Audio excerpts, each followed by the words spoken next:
দিদি বলছি শোন দিদি, হ্যাঁ এবার বলছে রামকৃষ্ণ মিশনের মহারাজকে একজন প্রশ্ন করছে, যেমন বিঠল মহারাজকে লোকে প্রশ্ন করে। বিঠল মহারাজ কে? হ্যাঁ, বিঠল মহারাজ কে জানো তোমাদের?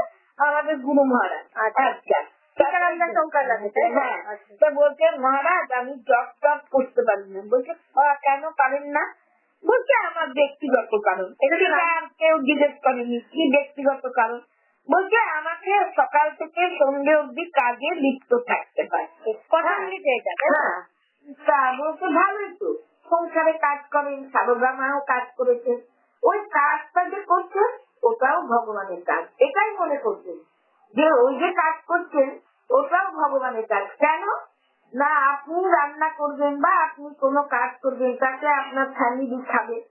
হ্যাঁ, ফ্যামিলি তাদের কি হবে, মানে তাদেরকে যদি অভুক্ত রেখে আপনি সকাল থেকে পুজো নিয়ে বসে থাকেন, তারা আপনার ওপর ক্ষিপ্ত হবে যে মা পুজোই করছে, মা আমাদের দিকে খেয়াল নেই। যেটা আমার মা ছিল, মা অত খেয়াল করতো না।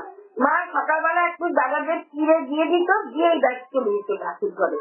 তা একদিন ঠাকুরও মাকে প্রশ্ন করেছিল, হ্যাঁ রে বাবা তুই যে মা আমার কাছে আসিনি, বাবুকে রান্না, বাবা তখন ওই বাবা কাজ করতে যেত, আমি যা দেখেছি তোরা তো আদি পুজ করতে যেত। হ্যাঁ, বিশ্বনাথ ব্যানার্জি। এবার যাই হোক বলে তখন মা বলতো, হ্যাঁ বলছে হ্যাঁ রে বাবু আমার কাছে আসার আগে তাকে খেতে খেতে দিয়ে আসিস, নইলে আমারে পেটাবি। সেরকম মহারাজ বলছেন ভালোই তো, হ্যাঁ এই যে কাজ করছেন সংসারে সেটাও ভগবানের কাজ মনে করবেন, আর এই যে আপনার মনে হচ্ছে বারবার এই পুজো করা হলো না, এটাও কিন্তু ভগবান, এটাই হচ্ছে সাত্বিক গুণ। আপনি যখন সব কথা শুনতে ভালোবাসবেন সেটাই হচ্ছে সাত্বিক গুণ।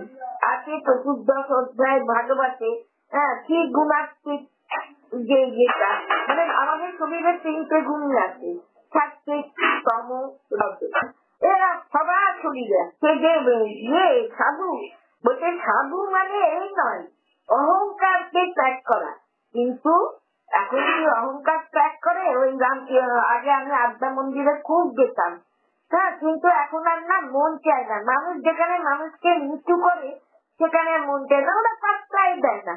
ছোট বছর মানে এটা বুঝি না। হ্যাঁ, ওদের শিষ্যরাই প্রধান, কিন্তু তা না, সাধু মানে তার মধ্যে কোনো ভেদ থাকবে না, সবাইকে সমান চোখে।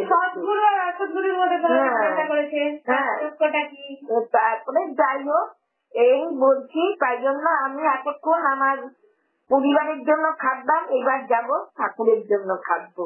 তাই বললাম পুজো করা হয়নি, আগে খুব কষ্ট হতো, এখন দেখ গুরু মহারাজ তারা তো অনেক, রামকৃষ্ণ মিশন মহারাজরা তো প্রচুর শিক্ষিত, প্রচুর জ্ঞানী। এটা বয়স্ক লোক একজন বলে, একটা বয়স্ক লোক আছে ওনার কাছে প্রশ্ন করে, উনি বলেন ওনার জ্ঞান অনেক। না বলো তাহলে আমরা শুনবো কি করে, জানবো কি করে? যেমন কালকে আমি একটা কথা জানলাম যে তুমি দেখি কথাটা বললে না, তুই চাটা খেয়েছিস তো? এই এখন ছাদে যাবো, কাপড় জামা আছে, রান্না করার আগে মনে করতে হবে। বলছে আপনি চলেন না, এই যে আপনি গঙ্গায় চান করছে না, কিন্তু 3 বার যদি জলকে যে যাবি হোক, এই পুকুরের জল গঙ্গা কে পাবে রে দিদি, গঙ্গা কি সবার পক্ষে? বলছে ওটাও যদি আপনি গঙ্গা গঙ্গা বলে ধরেন তাহলে গঙ্গা জলের সমান চান করা হবে। মনটাই আমাদের সব। আপনি চলতে ফিরছেন, হরে কৃষ্ণ নাম করেন, চেটিয়ে করতে পারছেন না, মনে মনে করেন। হরে কৃষ্ণ নাম হচ্ছে মহামন্ত্র, যদি একবারও কেউ উচ্চারণ করতে হবে তার গতি হবে হবে হবে। যদি বলিস নমস্মা, হ্যাঁ নমস্মা তো অত ভুগেছে, অত নাম করেও অত ভুগেছে। আমরা ভাবছি বাবা এত নাম করলো মাসিমা এত ভুগলো, নাম করলে এই না যে তোমার পাপ মুক্তি হয়ে যাবে বা তুমি স্বর্গে চলে যাবে। তোমার যদি মনে করো যে আমি বাবা নাম করছি আমার আর কোনো পাপ নেই, না না, হ্যাঁ পাপ আমি যেটা করছি আমাকে ভোগ করতে হবে, যেটা করছি না হ্যাঁ তবে কি নাম করলে কেটে যাবে, কেটে যাবে। নাম যদি কেউ শোনে হালায় করে হোক শ্রদ্ধা করে হোক তাতেও লাভ। তারপরে কেউ জিজ্ঞাসা করেছে না যে তোমার এটা নাম করা ইসে না আর একটা ইসে কথা বলছিল, হ্যাঁ যে হ্যাঁ? গুণ নাম নেবো সেটাই করতে হবে না হরে কৃষ্ণ মন্ত্র করতে হবে। তারপরে ব্যক্তিটা কি অ্যান্সার দিয়েছিল? হ্যাঁ, ভালো করিস। তুই যে এই যে দেখ দিদি, তুই দুঃখ করিস না, তুই হাঁটতে চলতে না, তুই দুঃখ করিস না, তুই হাঁটতে চলতে পারছিস না বলে এই না তো, তুই তো অবহেলিত না, তোকে তো ওরা দেখছে, খেতে দিচ্ছে, দেখছে, ছেড়ে চান করাচ্ছে। হ্যাঁ, এটাই তুই মনে কর, এটাই ভগবানের কৃপা, এটাও ভগবানের কৃপা। অনেক ছেলে দেখে না, অনেক বউ দেখে না, তোকে তো তারা দেখছে, তারে হ্যাঁ, তারে আর পাপ পুরাস না। সুতরাং তোকে ওটাই তোর কর্ম। ওই যে গোবিন্দকে দেখেছিস, ওই গোবিন্দকে ডাকা বা তোর শাশুড়ির এত সেবা করেছিস, তার ফলই এটা মনে কর। কালকে বৌদিও খুব কষ্ট পাচ্ছিল তোর জন্য, বললো দিদি ভাইয়ের জন্য খুব কষ্ট হয়, দিদি ভাই ছুটে বেড়াতো, এখন দিদি ভাই হাঁটতেই পারে না। সুতরাং দেখ দিদি, আমি আজকে কাজ করছি, কালকে নাও করতে পারি, সেই যতটুকু করছি মনে করো না যে তুমি করছো, তোমাকে দিয়ে ভগবান করিয়ে নিচ্ছে। ভগবান করাচ্ছে, আমাকে সবাই বলে আপনার হাতে ব্যথা, আপনি তো তৃপ্তি করতে পারেন না, বলেন? আমি না, আমি সব করতে পারি, সেটা ভগবান করাচ্ছেন, সেটা আমার কোনো মহিমা নেই, আমার কোনো মহিমা নেই। হ্যাঁ, সেই তো ওর বাবাই চিৎকার করছে, ওই পায়খানায় যাবে, আমি ওখানটা পিসছি, বলছে এই হাত নিয়ে 14 বার গল, ও তো চেঁচাই জানিস তো, ও তো আমাকে দেখতেই পারে না, 14 বার হাত পুড়ছে, কি করে পারে বাবা? আরে আমি পারি, আমাকে পাড়ায়, ভগবান পাড়ায়, আমি মানে ভগবান যেটুকু করাবে সেটুকুই করতে হবে। মহারাজ তাই বলছেন, আপনাকে দিয়ে যতটুকু ওনার করাবার উনি করবেন। আমি শুনি এই জন্য তো, হ্যাঁ, এগুলো শুনলে মনের মধ্যে একটা ইয়ে আছে, শক্তি আছে। যারা দীক্ষা নিয়েছে সেই কথাটা বলো। ও একদম ঠাকুরের কথা বলেছি। হ্যাঁ, শোন, শুনছিস?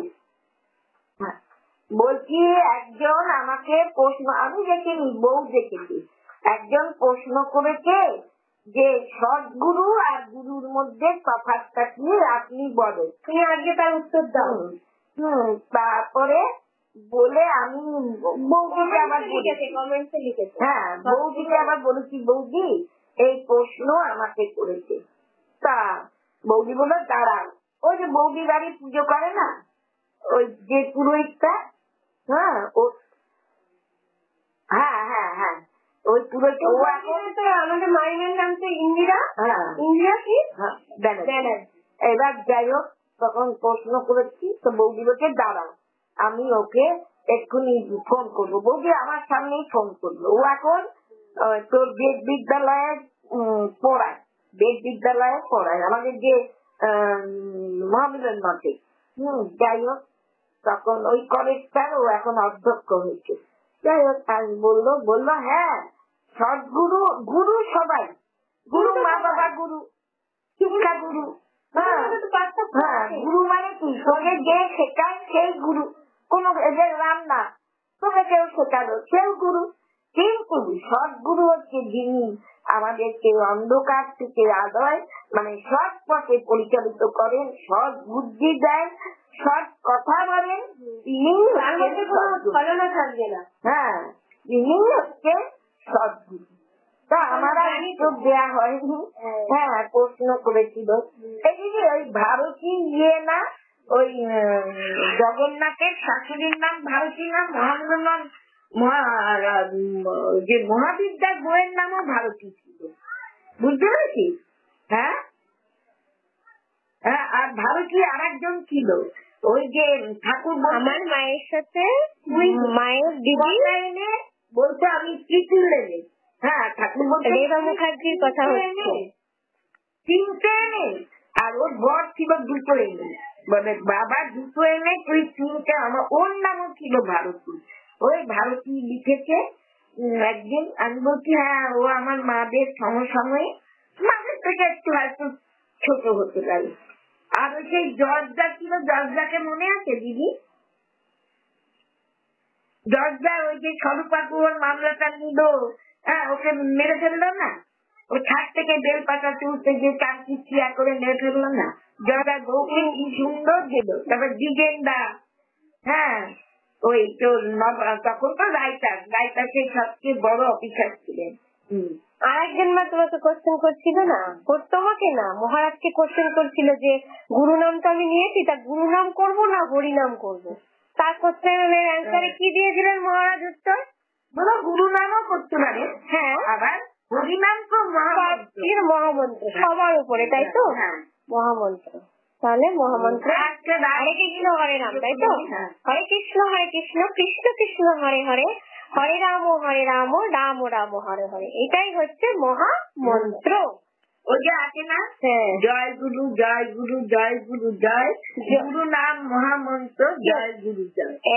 গুরু নাম পরমা গতি, আমাদের গতিতে করবে গুরু। গুরু আমাদের যে পথটা দেখাবে, হ্যাঁ পথটা দেখাবে, তারপরে কমে যায় না। হ্যাঁ, কাউকে দিলেও কমে না। আর তাহলেই মানে আর কাউকে যদি আমি খাওয়াই, রান্না করে খাওয়াই, তাহলেও খুব ভালো। তার কারণ তার আত্মা, তার খিদে পেয়েছে, তার আত্মাটা শান্তি পাবে। তার মানে ভগবান পরমেশ্বর ভগবানকে পাওয়া যায় তখন তুমি স্বামীর কাছে। হ্যাঁ, আমি যে রান্নাটা করছি সেটাও মনে করতে হবে যে আমি গুরু মানে কাউকে খাওয়াবো বলে রান্না করছি, বা সেটা যদি মনে করি ধর দেখ রান্না করতে কষ্ট হচ্ছে, তখন মনে করবো ওই যে আমরা পুজো করি না, লক্ষ্মী পুজো, সরস্বতী পুজো, কেউ বিশ্বকর্মা পুজো দেখতে পাওয়া যায় কাস্তাপাড়া স্টেশনে। কেন আমি যেখানে যেহেতু আমার বাবার বাড়ি কাস্তাপাড়া আর কল্যাণী স্টেশন, কল্যাণী শিল্পাঞ্চলেও দেখা যায়, তবে বেশিরভাগ কাস্তাপাড়া স্টেশনে দেখা যায় কত লোক সব অ্যাপেল নিয়ে বসে আছে, লেবু নিয়ে বসে আছে কি পুজোর সময়গুলোতে। তাহলে আমরা কি করি, আমরা আগের দিন সব ছুটে ছুটে যাই। তো সেরকমই রান্নাটাকে আমাকে মনে করতে হবে যে ভালোবেসে করতে হবে, মনে করতে হবে যেটা আমরা পুজোর জন্যই করছি। হ্যাঁ, মানুষ খাচ্ছে বলে কোনো খারাপ কিছু নয়, যে তার আত্মাটা শান্তি, আত্মা শান্তি পেলেই ব্যাস পরমেশ্বর ভগবানকে পাওয়া যাবে। হ্যাঁ, আমরা যদি কোনো ভুল কথা বলে থাকি তাহলে ক্ষমা করবেন। বড়দের জন্য রইল কোটি কোটি প্রণাম, আর ছোটদের জন্য রইল আমাদের ক্ষুদ্র ভালোবাসা।